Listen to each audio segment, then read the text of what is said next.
Everybody say, praise the Lord. Let us open our Bible. Let us read 2 Chronicles chapter 20, verse 20. Praise the Lord. And they rose early in the morning and went forth into the wilderness of Tekoa. And as they went forth, Jehoshaphat stood and said, Hear me, O Judah, and ye inhabitants of Jerusalem.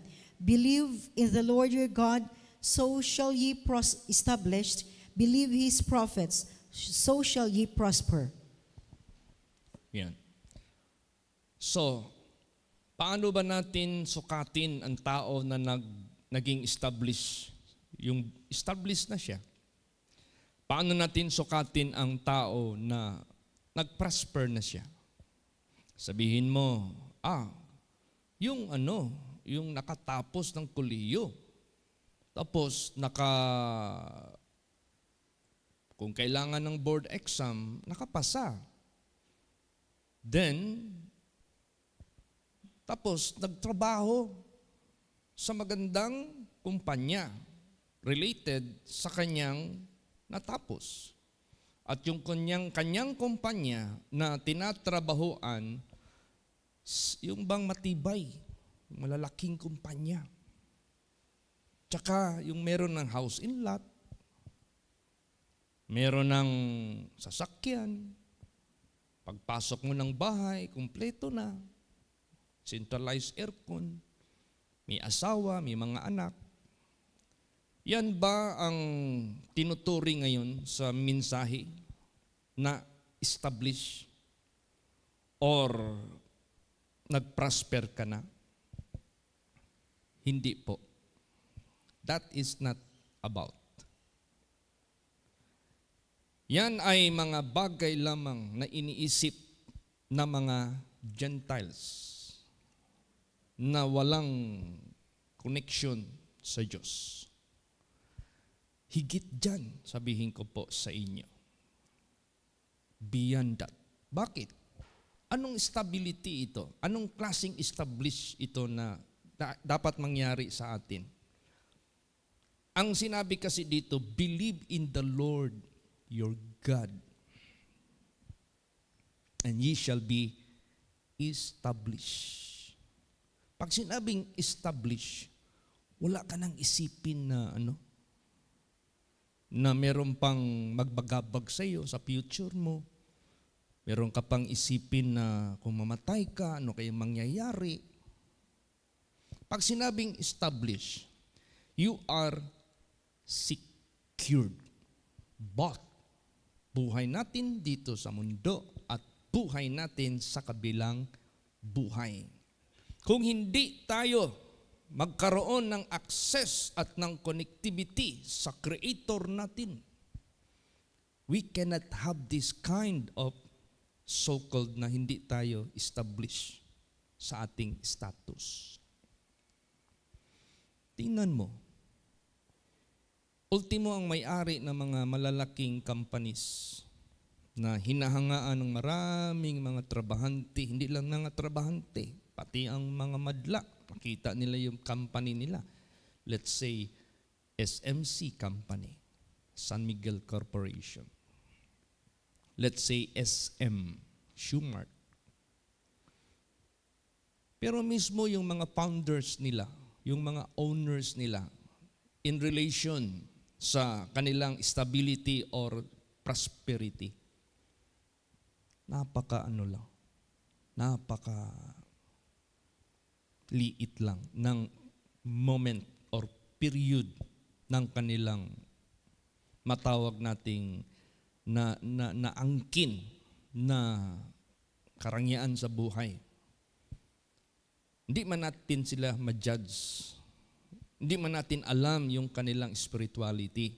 But I am just referring, this prosperity is not all about earthly prosperity and earthly stability. Hindi. This is prosperity and stability with the Creator, with our God. Imagine that. Isipin lang natin yung naglalang sa lahat. Nagkaroon tayo ng connectivity o connection sa Kanya. Nagkaroon tayo ng tinatawag na, kumbaga pa, He imparted to us His glory. He imparted unto us His riches. He imparted unto us His immortality.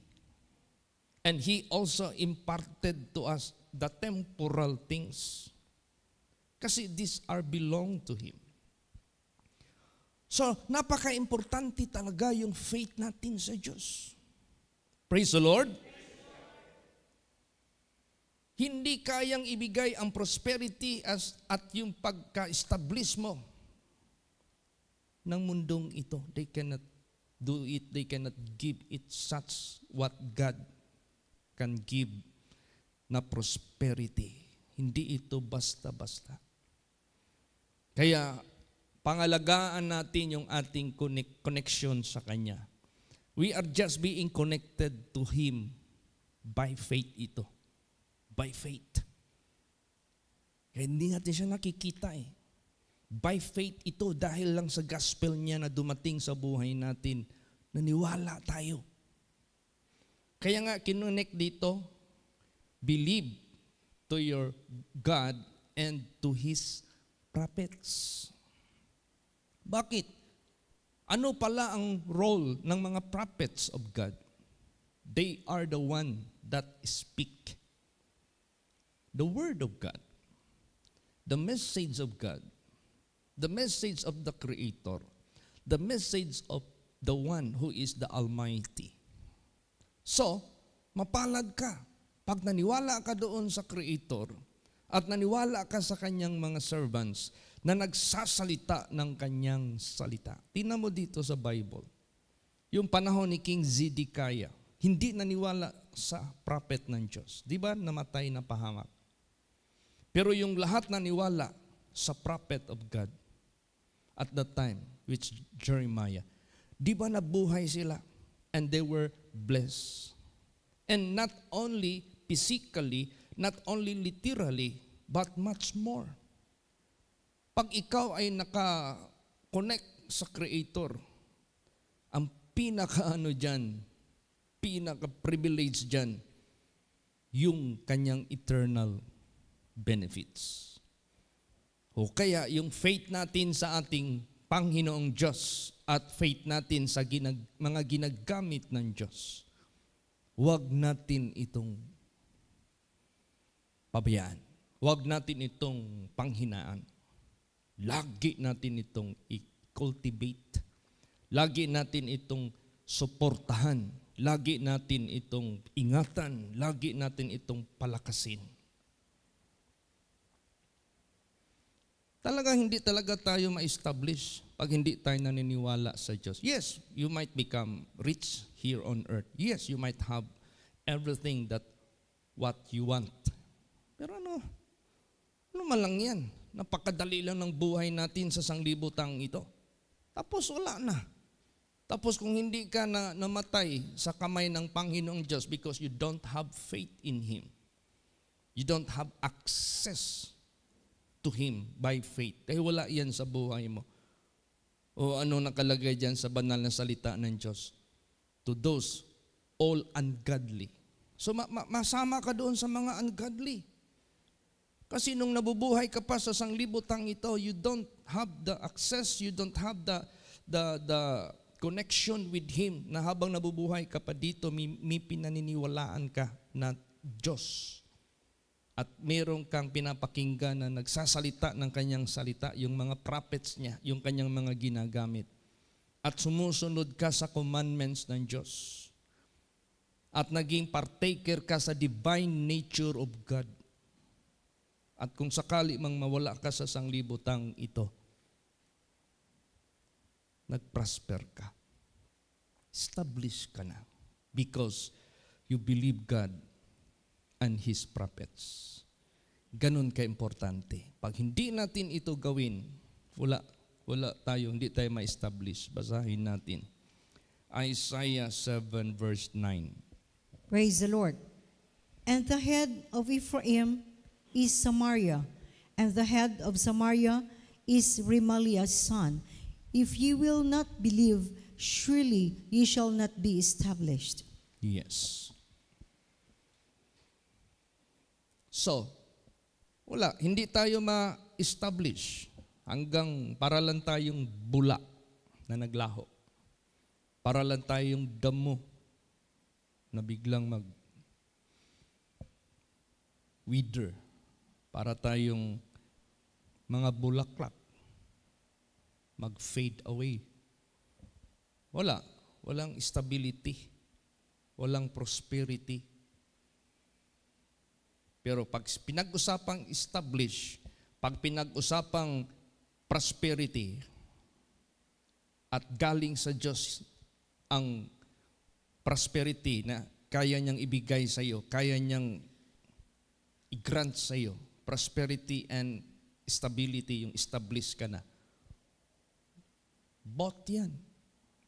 Dito sa lupa na kahit temporary, we need it.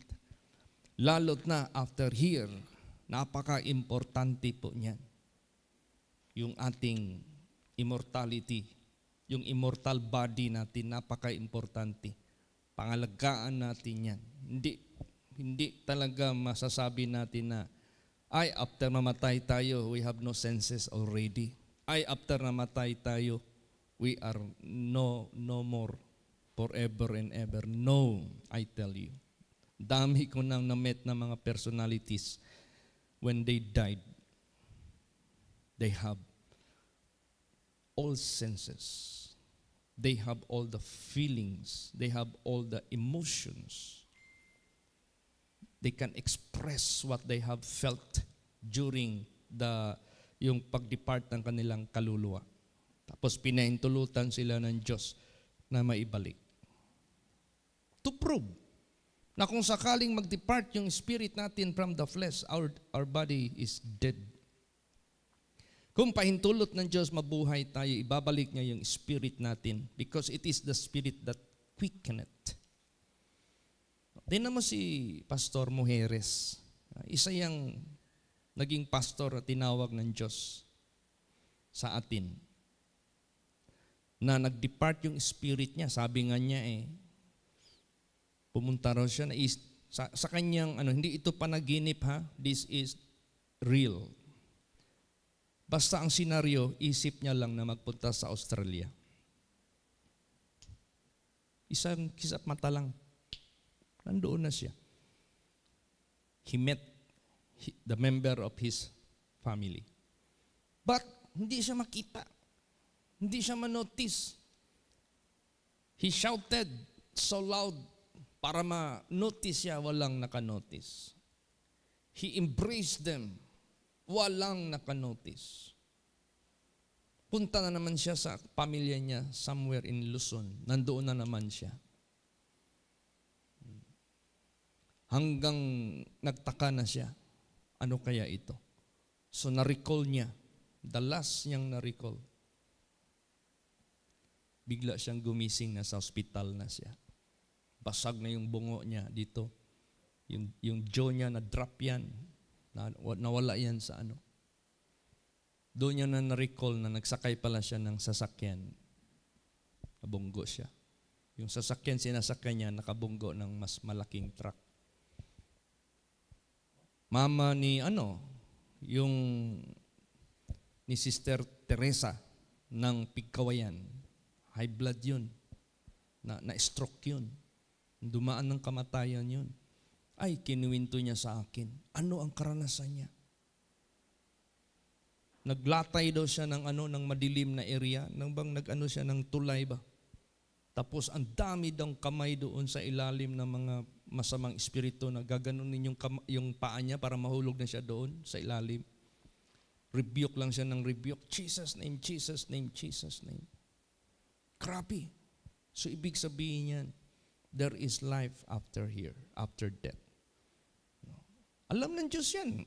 Minimension yan sa salita ng Diyos Inire-reveal yan ng Diyos Nagbibigay ang Diyos ng warning sa atin lahat. Nagbibigay naman din siya ng futuristic message na ito ang inyong maangkin. where I am, there ye may be also. I will go and prepare a place for you. At kung ito ang gagawin mo, you will be cast into the lake of fire, which gnashing of teeth. Nandyan. Worm that diet not. Hindi namamatay na mga worms. So, kaya importante yung faith natin sa ating Creator para mag-prosper tayo, para ma-establish tayo. Not necessarily literally, materially, which the Gentiles are thinking. Hindi yan. Higit pa dyan. Praise the Lord. And even without thinking of those things, basta inuna lang natin yung relationship natin, faithfulness natin, obedience natin sa ating pinaniniwalaan na Diyos. Yung lahat na yan. As what Jesus said, everything, all things will be added unto you. Kusa lang yan, idaragdag ng ating Panginoong Diyos. Kaya, yung faith natin, napaka-importante. Alagaan natin ito. Huwag natin itong panghinaan, lagi natin itong palakasin, lagi natin itong i-maintain, lagi natin itong gawing pure. Kasi this is the only thing that we can please God. No? Ma-please ang Diyos. Basahin natin. Hebrews 11:6. Praise the Lord. But without faith, it is impossible to please Him. For he that cometh to God must believe that He is, and that He is a rewarder of them that diligently seek Him.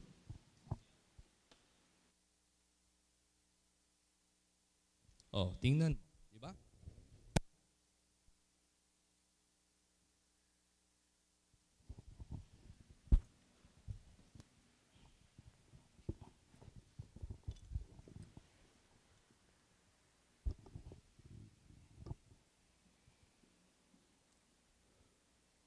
Oh, di ba? Without faith, without believing Him, without believing His prophets, it is impossible to please God. It is impossible to please Him. Hindi mo ma-please ang Diyos. Pag hindi mo ma-please ang Diyos, He cannot give what is supposed na ibibigay sa iyo. Eternal life, all necessities will be provided, lahat-lahat. Hindi yan mabibigay kasi hindi siya na-displease siya eh. So kailangan talaga yung faith natin. Napaka-importante ito. Without faith, it is impossible to please Him. For he that cometh to God must believe that He is, and that He is a rewarder of them that diligently seek Him. Ano ibig sabihin? He that cometh to God must believe that He is the Creator, that He is the one who made us to exist. Napaka-importante niya sa buhay natin. Kailangan tayong magkaroon ng grateful heart, yung bang puso na mapasalamat sa Kanya. Pupuri sa Kanya, dadakila sa Kanya, susunod sa Kanya, mag-submit tayo dyan sa Kanya, that He is, and that He is a rewarder of them that diligently seek Him. Yung message kayo ng umaga, if you seek God, you must seek Him with the whole heart. Because God is a jealous God. Higit pa yan sa mga babae na merong husband, na pag merong madetect sa husband nila na medyo misikrito, uulbo yung kaspa nila. Kasi ayaw nila yan eh. And remember, one of the name of God is a jealous God. Kaya nga, seek the Lord with all your heart. Wala kang reservation sa puso mo na ibang party. Kailangan ibuuin mo yung isip mo, yung puso mo, yung kaluluwa mo, yung kalakasan mo, na iibigin mo ang Diyos sa buong pagkatao mo. Tatanggapin ka ng Diyos. Praise the Lord. At magagawa natin ito by faith. Magagawa natin ito by faith. Kasi hindi natin siya nakikita. But we are doing His will. But we are keeping His commandments. But we are doing what is good and acceptable unto Him. By faith lahat yan eh. Siya yung rewarder. Siya yung magbibigay ng gantimpala. Tapos yung word dito na humahanap sa Kanya, merong word dito na diligently. Pag sinabing diligently, talagang masinop, talagang masipag ka. Masipag ka mag-pray, masipag ka mag-memorize ng mga commandments ng Diyos, masipag ka mag-meditate sa Word of God, masipag ka mag-apply sa Word of God, masipag ka mag-resist sa lahat ng mga temptations sa buhay mo, diligent ka to seek His will, to seek His pleasure, to seek what is good and acceptable unto God. He is the rewarder. Siya yung magbibigay gantim pala. At remember that He is not ordinary. He is the creator of everything. Minsan, merong gi-plus lang dyan sa FB. If you travel going to the moon by the speed of light, you can reach the moon. Ilang lang yan? Minuto lang ba yun? Dating ka na doon. If you travel the circumference of the earth with the speed of light, in how many seconds yun? Makakabalik ka na 7 times. But, if you travel with the speed of light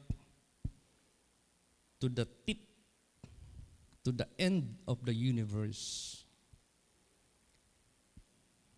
you cannot reach even billion of years.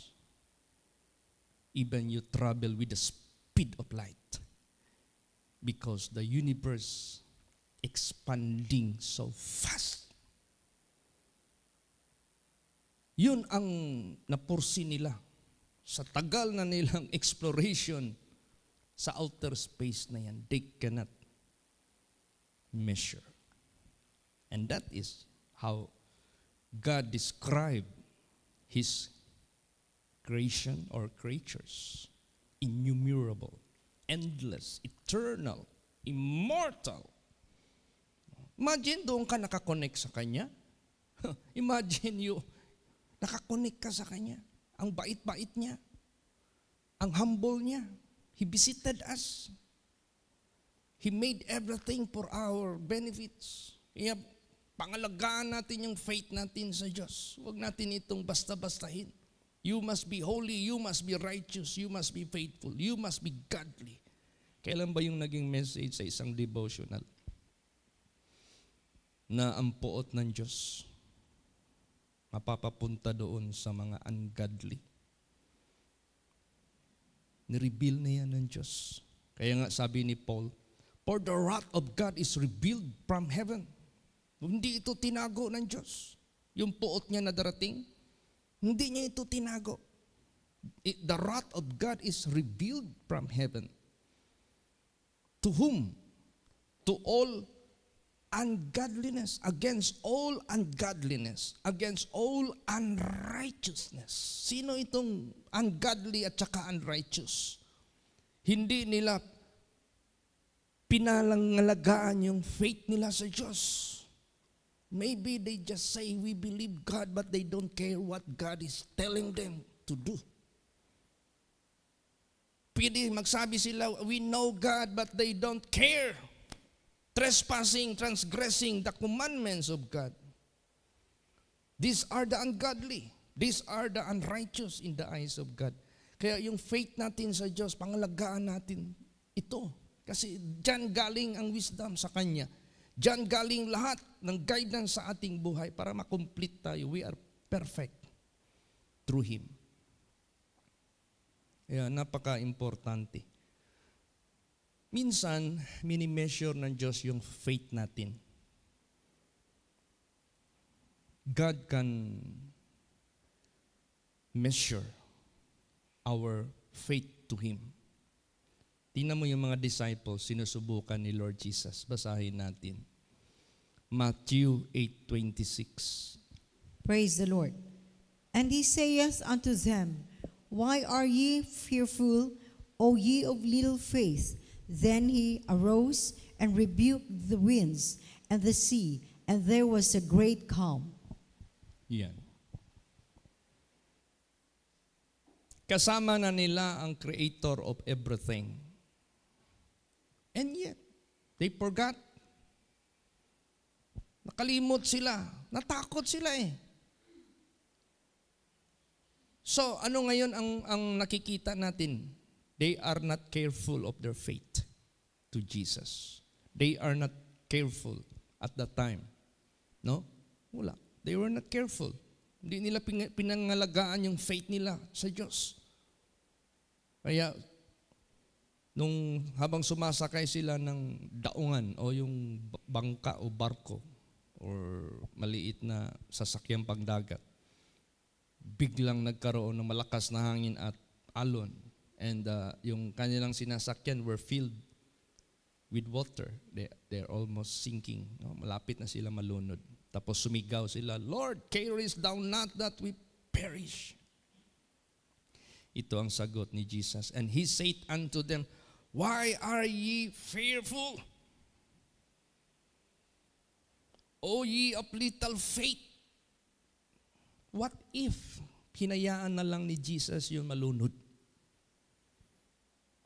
Because His intention is to ask them, walk together with me on the surface of the sea.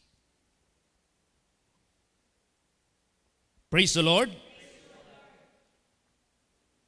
Nangyari man yan sa buhay ni Peter. And Peter also, nakalakad siya for a while looking, yung testimony ni Sister Mabs kanina, looking unto Jesus. While looking unto Jesus, nakalakad siya on the surface of the sea. And imagine that, if Jesus let that boat sunk, kung hinayaan niya yung malunod, ano yun man lang yung sabihin niya, okay, stand up together with me, let's walk on the surface of the sea. Praise the Lord. Ang kaso si Peter, magandang ihimplo na sana yun sa kanyang faith kay Jesus. Because ito si Peter, yung faith niya gumagana rin.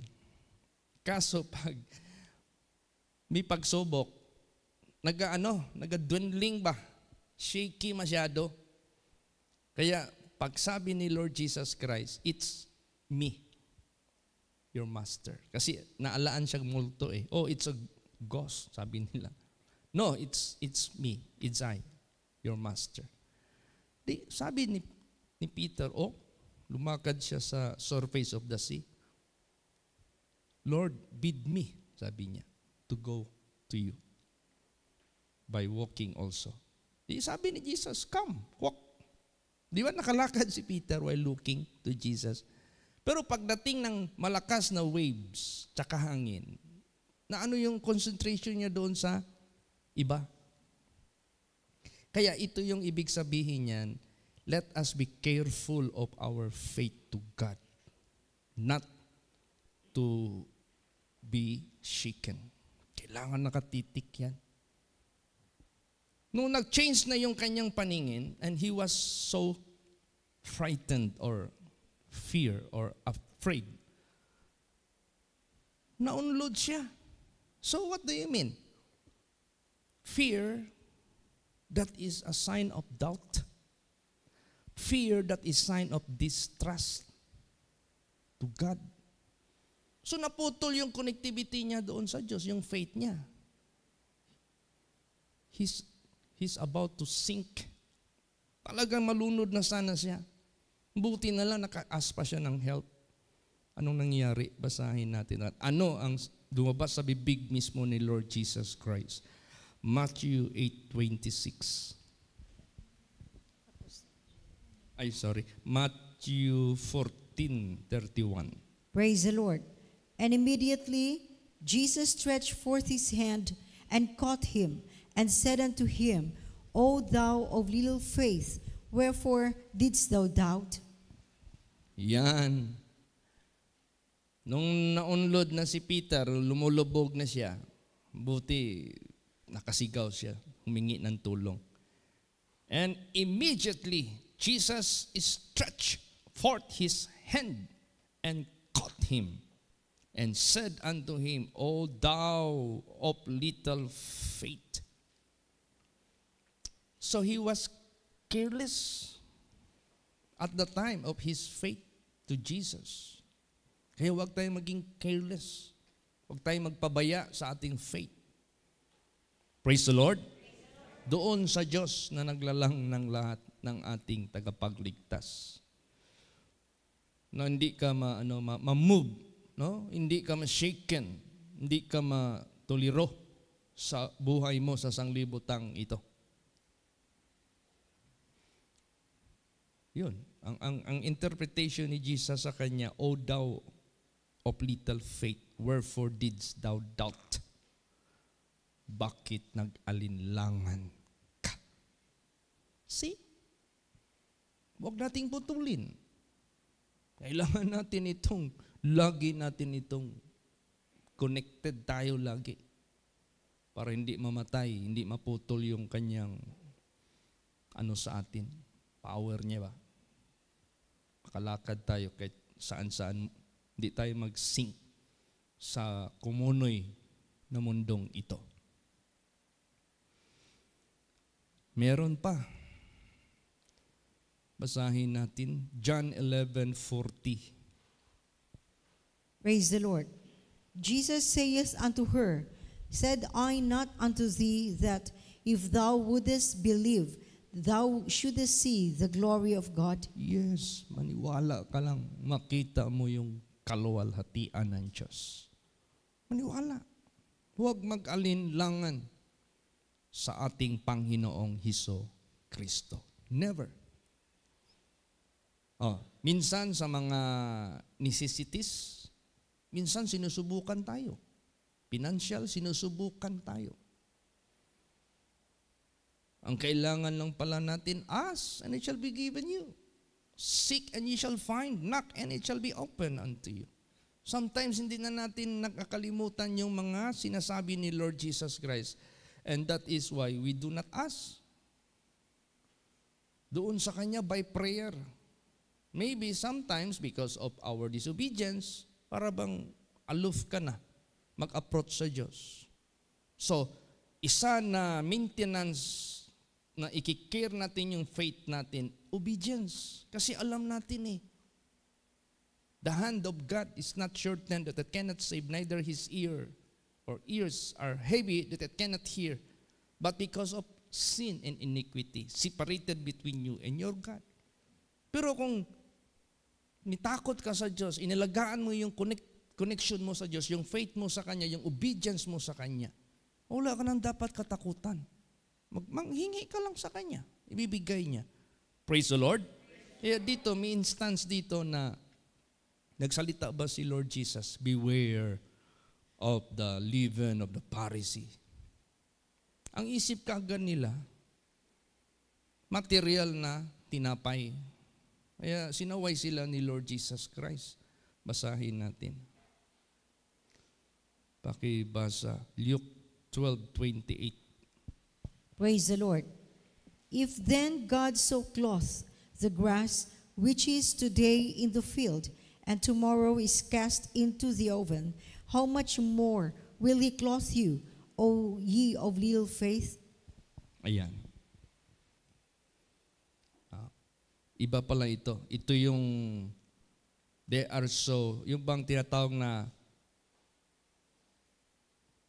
anxiety o yung bang balisa ka ba sa material? Balisa ka sa magiging kainin, suotin. Sabi ni Jesus, if then God so clothe the grass, which is today in the field, and tomorrow is cast into the oven, how much more will He clothe you, O ye of little faith? Sometimes, makalimutan na ba ng tao yung kapangyarihan ng Diyos na hindi niya kayang gawin sa buhay nila because they lack of faith. Pero kung may faith ka dyan sa ating Panginoong Diyos, kung isipin natin, we are more important than this grass and flowers. Kung nadadamtan nila, kayo pa kaya, mga anak ko. Praise the Lord. Kaya isa yan na pinapalaala ng Diyos sa buhay po natin. So kung na-maintain natin yung faith, wala tayong problema, wala tayong katakutan, wala tayong no anxiety, no stress, wala. Bakit? Basa. Romans 8:31. Praise the Lord. What shall we then say to these things? If God be for us, who can be against us? Yan.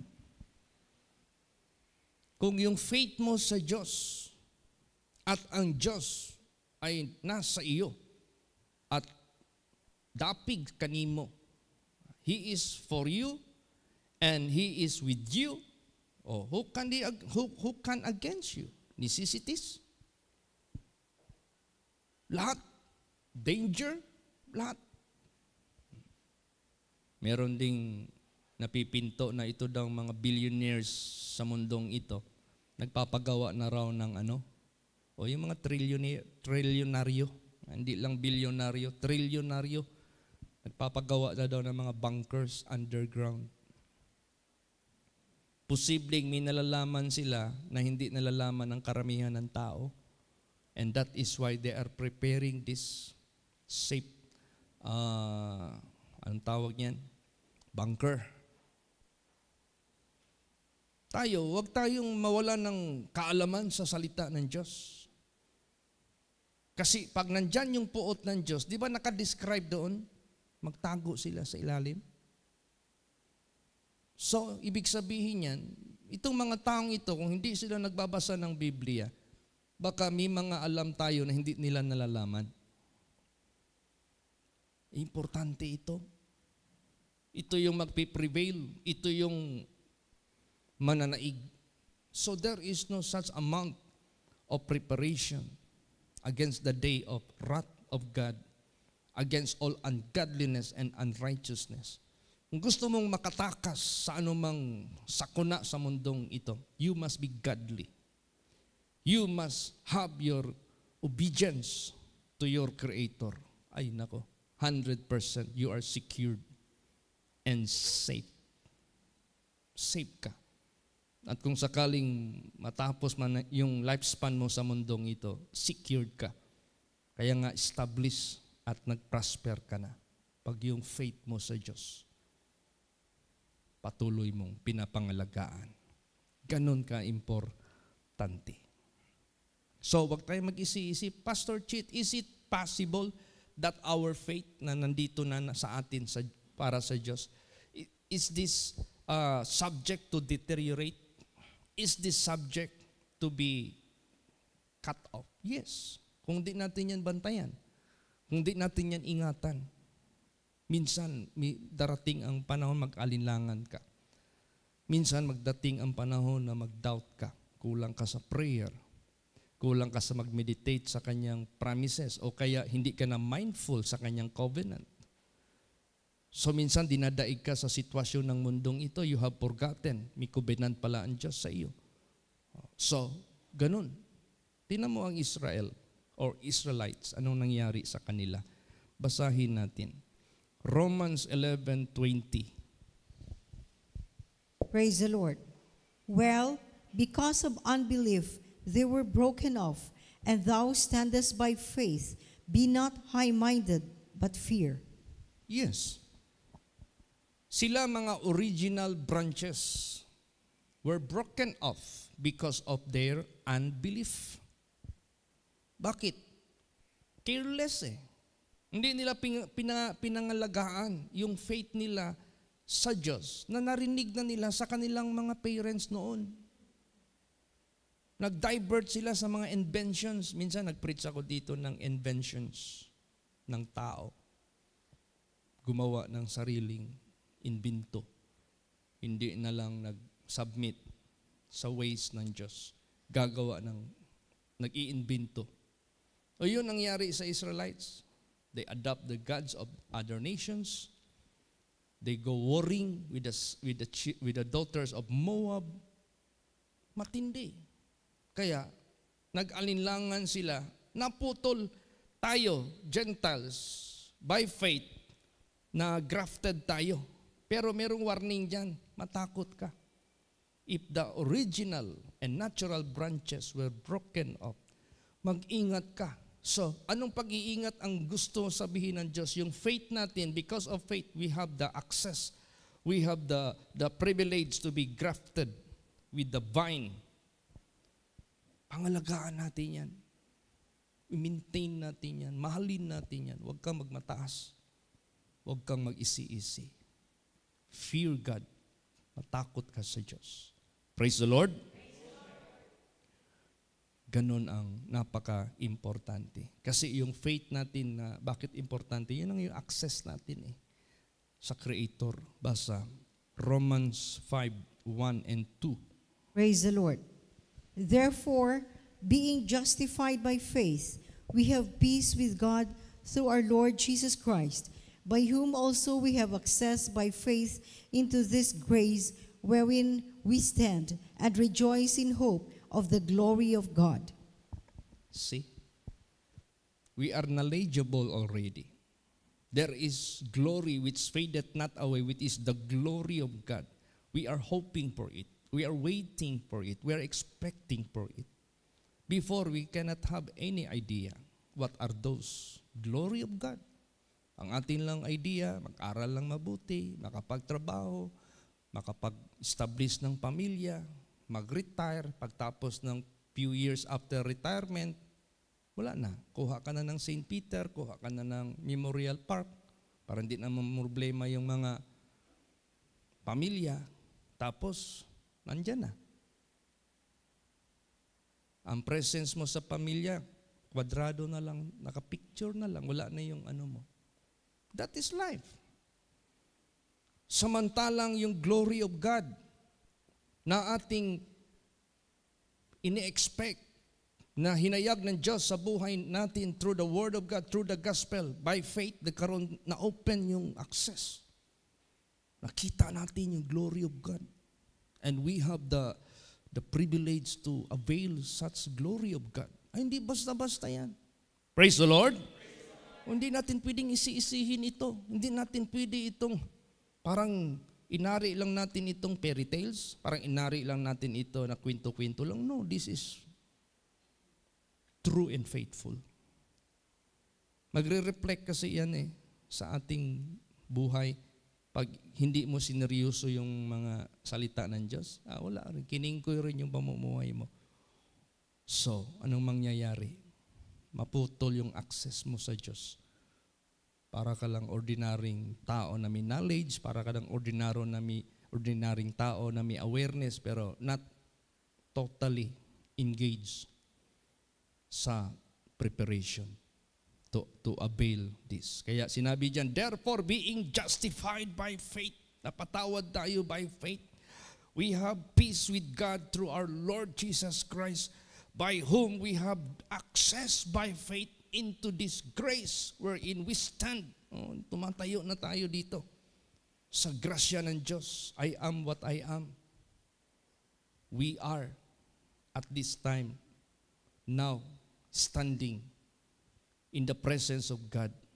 By the grace of God, napatawad tayo. By the grace of God, we were changed. By the grace of God, worthy tayo for that glory. Na ito na yung tinatayo natin. And rejoice in hope of the glory of God. Ganon. Alam mo ang tao, if he knows what are those privileges sa unahan niya, dama niya yung joy. Dama niya yung happiness. Ganon dapat tayo. Praise the Lord. Hindi kay para tayong walang pag-asa, Parang wala tayong Diyos. No, hindi pwede yan. Kaya pagtibayin talaga natin. So, anong gawin natin sa faith natin? Basa pa, Colossians 2:7. Praise the Lord. Rooted and built up in Him and established in the faith, as ye have been taught, abounding therein with thanksgiving. Yan. Kailangan rooted and built. Pag sinabing rooted, matibay. Kahit anong bagyo, kahit anong hangin, maasahan mo na maka-stand. Built, past tense. Ibig sabihin, built, tatag ka na. Natibay ka na. Bakit? Naniwala ka eh. Matibay ka na. Bakit? Alam mo, totoo ang lahat ng sinasabi sa salita ng Diyos. Kaya pinaghandaan mo yan. Pinagtibay mo yan. Built. Ano pa? Built up in Him and established in the faith. Kailangan established na. And have been, as ye have been taught. Tinuruan tayo. Abounding therein with thanksgiving. Kailangan di tayo mag-deteriorate sa tinuro sa atin. Abounding tayo. Sasagana tayo. Kaya ingatan natin ito. Pastor Chit, is there any possibility, because I felt the peak of my status, of my faith, obedience, and relationship with God, the Creator. Nadama ko, Pastor, yung peak, nasa highest, na ako level. I can feel it. Is there any possibility that will deteriorate? Is there any possibility? Yes, meron. Basahin natin. 1 Corinthians 10 verse 12. Praise the Lord. Wherefore, let him that thinketh he standeth take heed, lest he fall. Yan. Kaya mag-ingat. Siya na nag-iisip, okay na siya. Nakatayo na siya, stable na siya, mag-ingat ka pa rin. Baka malaglag ka. So hindi pala ito pwede na magkumpiyansa tayo. Hindi pwede na mag-lax tayo. Hindi pwede na mag-isi-isi tayo. Huwag nating bitawan yung sinabi ni Jesus, watch and pray always. Para maka-escape ka from all these things that shall come to pass. Bakit natin ingatan? Nakasalalay yung promise ng Diyos sa ating obedience, sa ating faithfulness, truthfulness sa Diyos. Pagpatuloy yan, secured yung bukas natin dito sa mundo. Secured yung kinabukasan ng ating pamilya. Secured yung kinabukasan sa mga next generation. Huwag nating putulin yan. Praise the Lord. Kailangan talaga yan. Last verse. Hebrews 4:1. Praise the Lord. Let us therefore fear, lest the promise being left us of entering into his rest, any of you should seem to come short of it. Yan. Kailangan talaga merong precaution. Sa Bisaya pa, busa mga hadlok kita. Nga tingali unya, sanglit may saad nga gibilin sa pagsulod sa iyang kapahulayan, may bisan kinsa kaninyo nga daw dili makakabot ni ini. Bakit? Hinayaan yung spirituality, hinayaan yung faith niya sa Diyos. And it so happened, nag-failed na siya. Wala na. Hindi na maangkin yung pangako. Mga takot nga tayo, yamang may iniwang pangako ng pagpasok sa kanyang kapahingahan. Baka sakaling sino man sa inyo ay maging tulad sa di nakaaabot niyaon. Ayaw ng Diyos na among ourselves, among us, na naniniwala na sa Kanya, baka meron sa atin dito na hindi makaabot. Mas short, hindi makarating sa pangako sa Kanyang kapahingahan. Kaya Salamat tayo sa Diyos na binibigyan niya tayo lagi ng awareness, the importance of our faith. Yung faith natin, relasyon natin, yung obedience natin, yung faithfulness natin. Lagi natin yung pangalagaan.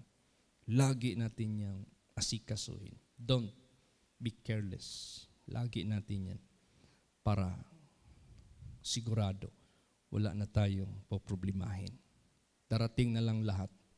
Matutupad na lang lahat ang kanyang mga pangako sa buhay natin. Praise the Lord! So, i-pray natin ang nalalapit na, ang bilis, ano na tayo ngayon? 20? 9 days na lang, magpunta na kami sa San Ignacio in preparation sa event. Nagpadala na sila ng program, nagpadala na sila ng invitation sa atin at confirm na tayo ang tatayo. Officialize na So, i-pray natin ito. Salamat tayo sa Diyos for opening doors, no? For the gospel to be preached. We need to pray. We need to ask.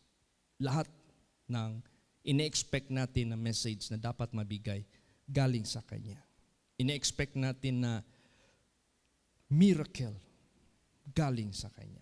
Yung spiritual impact galing sa Kanya. I-pray natin ito na hindi ito makakalimutan ng makarinig sa mga tao. Hindi nila makalimutan, hindi yung speaker, ha? Hindi nila makalimutan yung Diyos nila. Diyos natin lahat naglalang sa atin. Praise the Lord! Magsitayo po ang lahat.